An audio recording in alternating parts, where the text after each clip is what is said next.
Daily Bihar newspaper analysis के इस session में हम लोग देखेंगे हिंदुस्तान, प्रभात खबर, दैनिक जागरण, जनसत्ता में जो भी बीपीएससी या फिर किसी अदर कॉम्पिटिटिव एग्जाम के पॉइंट ऑफ व्यू से न्यूज आए हुए हैं, चाहे वो बिहार के हो, नेशनल हो या फिर इंटरनेशनल न्यूज हो, सबको एग्जाम ओरिएंटेड तरीके से देखेंगे। अगर ज़रूरत पड़ी तो उसके स्टैटिक्स की भी इंफॉर्मेशन देखेंगे जो आपके एग्जाम में सीधे पूछी जा सकती है। तो चलिए शुरू करते हैं। पहला न्यूज जनगणना से रिलेटेड है जो कि 2027 में आयोजित होगा, बट इसका जो स्टार्टिंग हो रहा है 17 अप्रैल 2026 से 1 मई 2026 के बीच स्वगणना किया जाएगा और फिर मकान का सूचीकरण 2 मई से 31 मई के बीच किया जाएगा।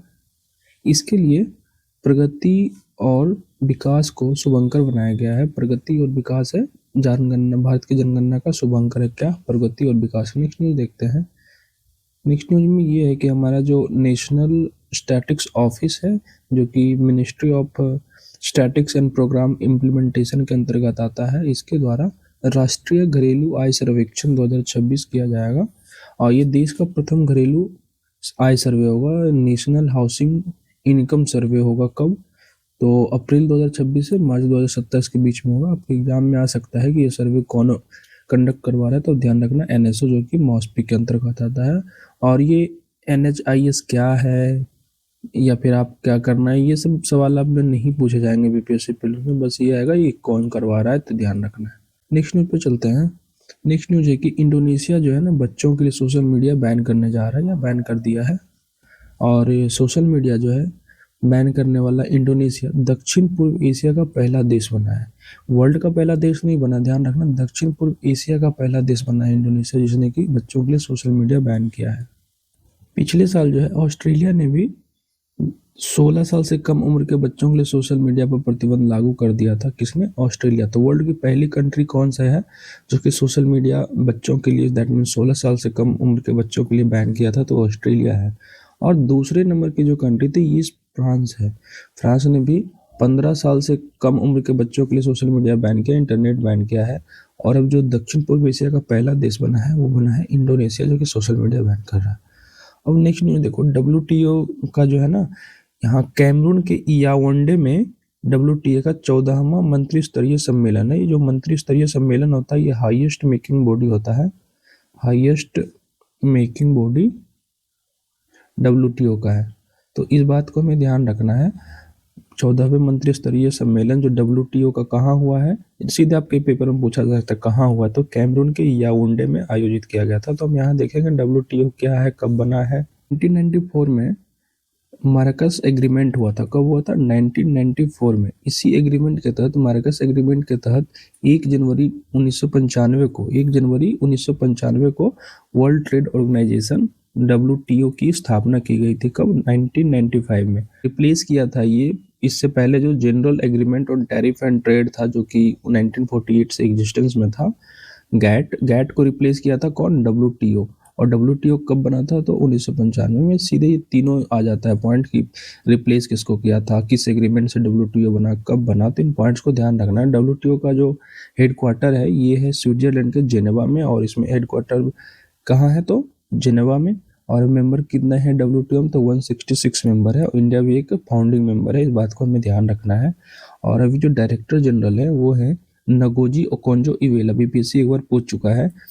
ये नाइजीरिया की पहली वुमेन थी जो कि WTO की डायरेक्टर जनरल बनी थी, इस वजह से पूछा था। कौन? Ngozi Okonjo-Iweala.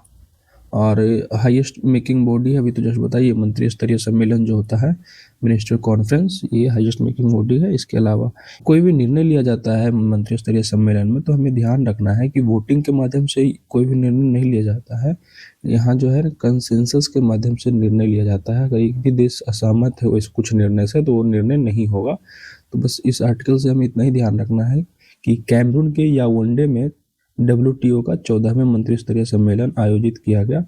और WTO के बारे में एक फैक्ट जो हमने बताया वो आप ध्यान रखें। नेक्स्ट न्यूज जो है मिडिल ईस्ट के कॉन्फ्लिक्ट को लेकर है।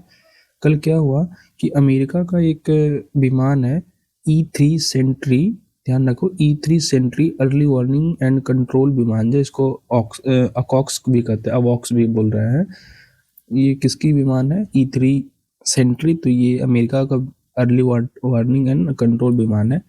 इसको मिसाइल से गिराया है किसने? तो ईरान ने गिराया। कहाँ गिराया? तो ध्यान रखना सऊदी अरब में जो है ना, एक प्रिंस सुल्तान एयरवेज है, प्रिंस सुल्तान एयरवेज है। कहाँ? तो सऊदी में है, सऊदी अरब में है। वहीं पे लगा हुआ था अमेरिका का E-3 Sentry early warning control विमान, जिसको कि ईरान ने हिट किया है। इसके अलावा देखो ये क्या खासियत है, आपके एग्जाम में उतने डिटेल नहीं पूछा जाएगा, इस वजह से हम नहीं देखेंगे। अब एक और है न्यूज़ जो इसी से रिलेटेड है। यूएसए का एक युद्धपोत है त्रिपोली, ध्यान रखना, यूएसए का एक विमान है त्रिपोली। तो ध्यान रखना, ये इंडिया का नाम लग रहा है, बट अगर दे INS त्रिपोली, क्या इंडिया का विमान है? तो नहीं, ये नहीं है, ये यूएसए त्रिपोली है, जो एक युद्धपोत है। किसका है? तो अमेरिका का। इससे 3500 सैनिक पहुंचा है मिडिल ईस्ट में। तो हमें उतना ध्यान नहीं रखना है, बस ये ध्यान रखना है युद्धपोत त्रिपोली किसका है? तो अमेरिका का है। एम्फीबियन रेडी ग्रुप 31वीं मरीन एक्सपेडिशनरी यूनिट का प्रमुख हिस्सा। ये सब इंपॉर्टेंट नहीं है, बस ये ध्यान रखना है। यूएसए त्रिपोली क्या है? एक युद्धपोत है अमेरिका का। अब नेक्स्ट न्यूज दो इसी का है एक, कि अब देखो 3500 सैनिक आ रहे हैं अमेरिका के, और अमेरिका के जो एक early warning and control system था उसको भी ईरान ने हिट किया है। तो आशंका ये व्यक्त की जा रही है कि जो ईरान का खार्ग, लारक और अबू मूसा द्वीप है, जिस पे अब कब्जा कर सकता है कौन? अमेरिका कब्जा कर सकता है सेना के मदद से। तो हम ये देख लेते हैं ये कहाँ है, सारे जो ये आइलैंड है कहाँ है, तो आपके एग्जाम में सीधे पूछे जा सकते हैं। ये पर्शियन गल्फ है, हमने कई बार मैप देखा है। पर्शियन गल्फ, ये गल्फ ऑफ हॉर्मुज है, और इधर गल्फ ऑफ ओमान है, ठीक है। गल्फ ऑफ ओमान और पर्शियन गल्फ को कौन कनेक्ट करता है? तो ये स्ट्रेट ऑफ हॉर्मुज कनेक्ट करता है। इसमें ही ईरान का 3 द्वीप है जो काफ़ी इंपॉर्टेंट। ये जो खर्ग आइलैंड है, ऑयल का फील्ड है, ध्यान रखो, जहाँ की ईरान 90% से ज़्यादा ऑयल जो एक्सपोर्ट करता है इसी आइलैंड से करता है, खार्ग आइलैंड से। तो इसको कब्जा करने की बात चल रही है। और फिर ये देखो अबू मूसा, जो अभी 3 देखे थे ना कि कौन कौन से आइलैंड चर्चा में, तो अबू मूसा और फिर ये लारक जो है, ये 3 आइलैंड है ईरान का जिसको कब्जा करने की बात चल रही है। आशंका है कि शायद अमेरिका कब्जा कर ले या सेना के माध्यम से।